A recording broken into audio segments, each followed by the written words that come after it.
More than 550,000 properties sold over the past 12 months in Australia, and the vast majority of them will be terrible investments. And they will be terrible investments for the families that are trying to set up their financial future, for the first home buyers who are trying to get their foot on the property ladder, for the young couples who are trying to set themselves up to start a family, and for the older people who are trying to set themselves up for retirement. Unfortunately, buying property isn't as simple as going out there into the marketplace, making an offer, and just hoping that the property will grow in value. You have to know what area to buy in. You have to know what property to buy in that area. You need to know why you're buying it and why someone in the future will likely buy it off you, and whether or not it fits into your overarching strategy. My name's Jack Henderson, and I've spent the last 10 years building my property portfolio to 15 properties worth over $40 million, not to mention growing our property buyers agency to nearly 100 staff,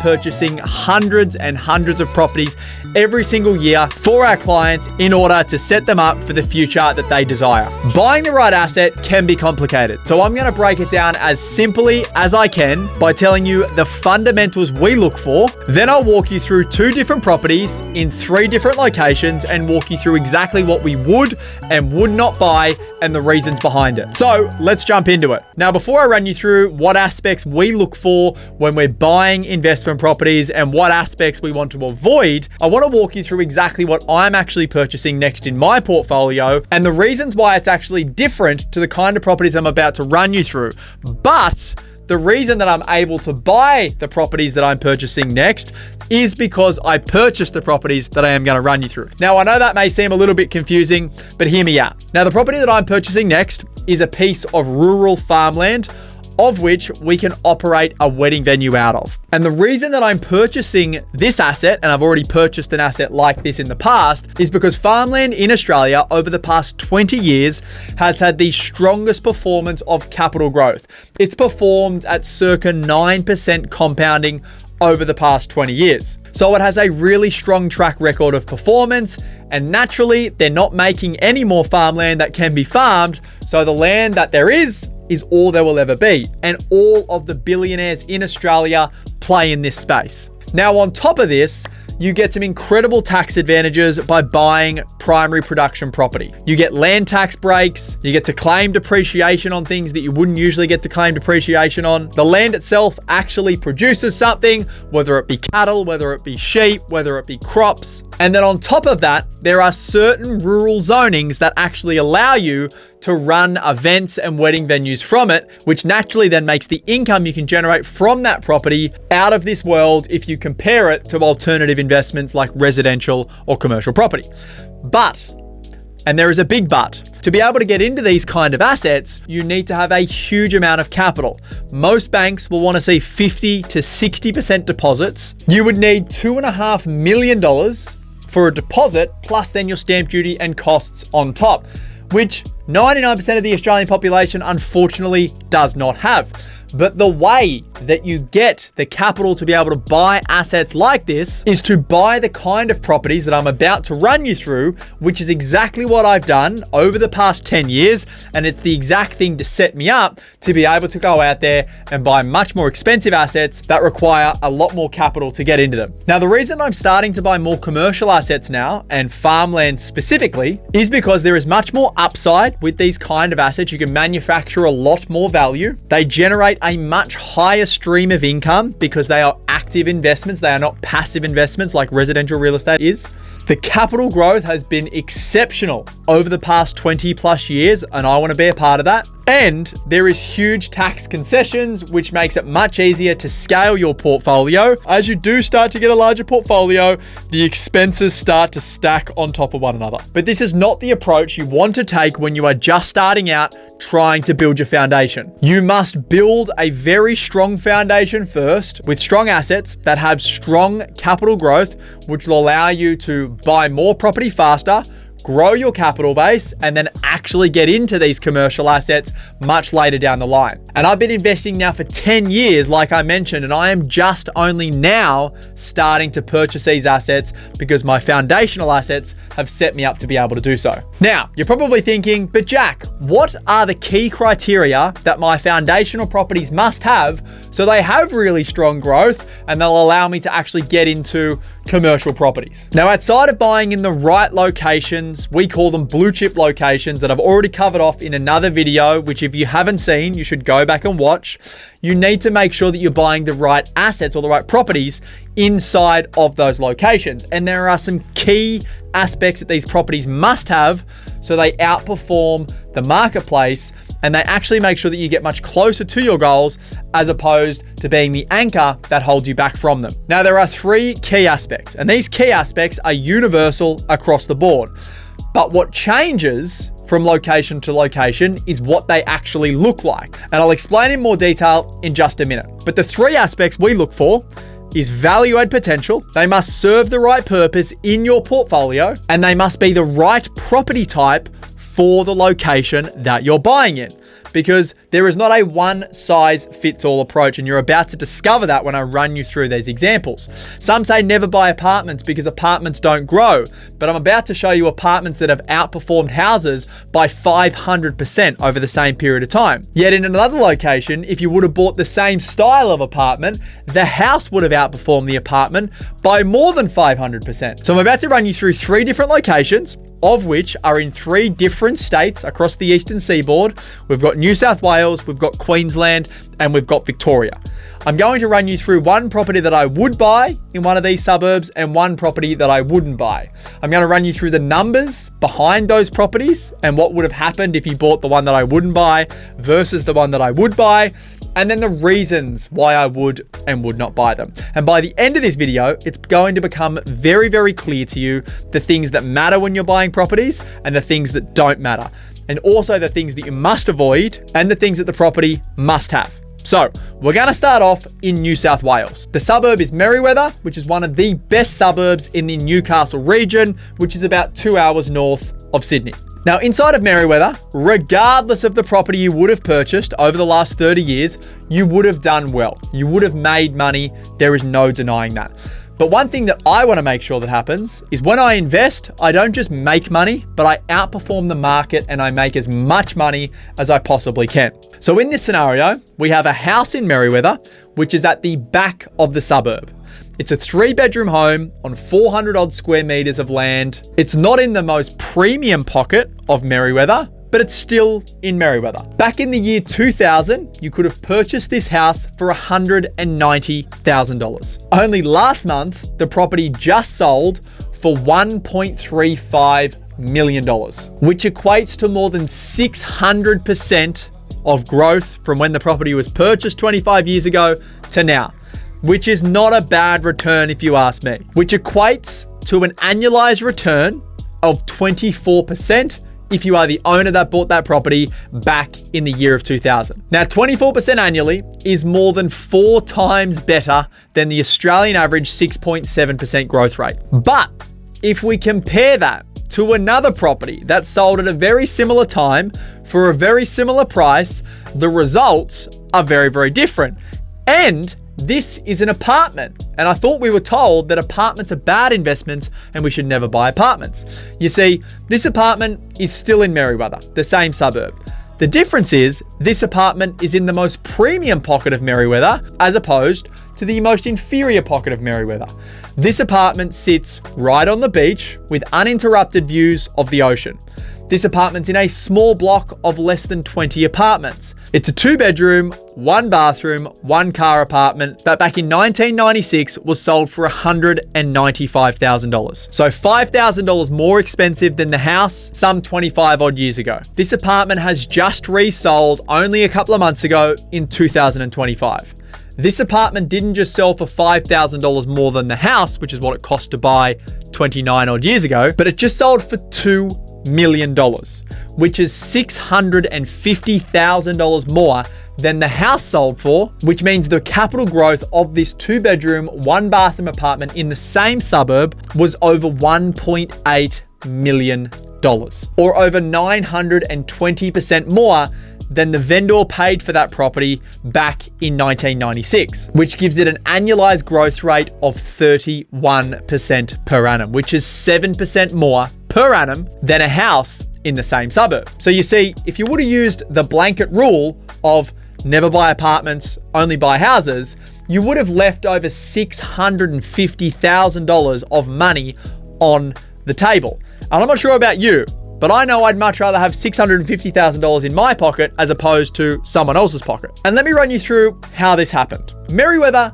is a great suburb, and you can see both of those properties have performed very, very well. But the difference is where the properties were located in the suburb. The apartment was right on the beach, had uninterrupted views, and was a very scarce asset in a very scarce location because there is only a certain amount of beachfront location. Versus the house, which is about 2 k's away at the back of the suburb, a long walk from the shops, a long walk from the beach, a long walk from the cafes, and a long walk from everything that people who live in Merewether value so much. You see, they both ticked the value add potential box. They both ticked the serves the right purpose box because they both were growth assets. And to be honest, they both ticked the right property type for the area. But one of them just ticked that box better than the other, which in this case was the apartment, because the apartment had something that the house will never have, which is the location inside of the suburb and the views of the ocean that will never be built out. You see, if you compare this apartment to a house in a similar location inside of that suburb, a house just sold just up the road with the same views, but a much larger block of land and a much larger house for over $9 million, which again is 400% more than what this apartment sold for. So you can see if it was a house in that same suburb, it's a much higher price point.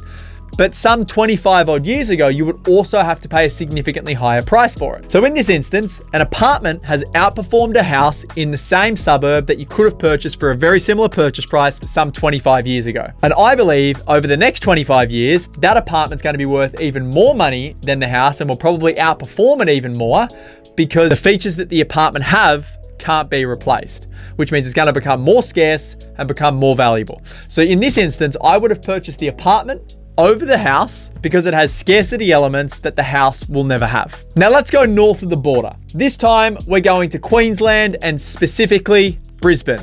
We're in the suburb of New Farm, which is just a stone's throw from the Brisbane River, stone's throw from the Brisbane CBD, and a stone's throw from everything that Brisbane has on offer, the cafes, the lifestyle, the culture. And in this scenario, I've used a house and an apartment again, but the results are very, very different. Now, there is a few years between when each of these properties have sold, but it's very hard to try and find properties that are selling at the same time. So back in the year 2009, we have an apartment in a higher density block in New Farm selling for $495,000. And this is actually the price that it would have sold for off the plan. Some 16 years on, in 2025, only a month ago, this same apartment sold for $750,000, which is $255,000 more than what the person bought it for back in 2009, which equates to 56% growth over a 16-year period and a very poor growth rate of 4% per annum,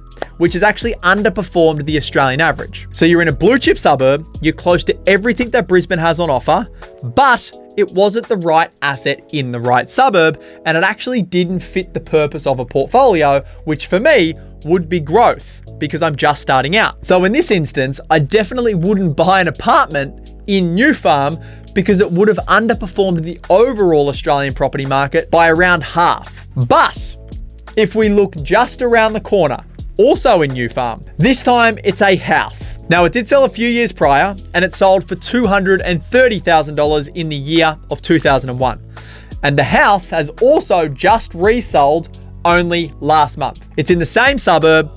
It's not an apartment, it is a house. There is some land content and the house is unimproved, meaning it's an old Queenslander style home that's had nothing done to it. This house is just sold for $1.85 million, $1.1 million more than the apartment sold for in the same month. And over the past 24 years, that house has had $1.62 million worth of capital growth, which is over 700% and an annualized growth rate of 29% per annum, which is more than 25% per annum more than the apartment has had, which is just around the corner. So in this scenario, if you would have used the same methodology that we used in the Newcastle marketplace in Merewether and went and bought the apartment, not the house, you actually would have cost yourself $1.1 million. But the difference is, in Brisbane, what buyers want is different from what they want in a beachside suburb in Newcastle. So you can't go and buy the same assets in a different location because the strategy doesn't work. In Brisbane, people want their own house. They want their own land. They're not next to the beach, so views probably aren't as important. And the vast majority of people live in houses,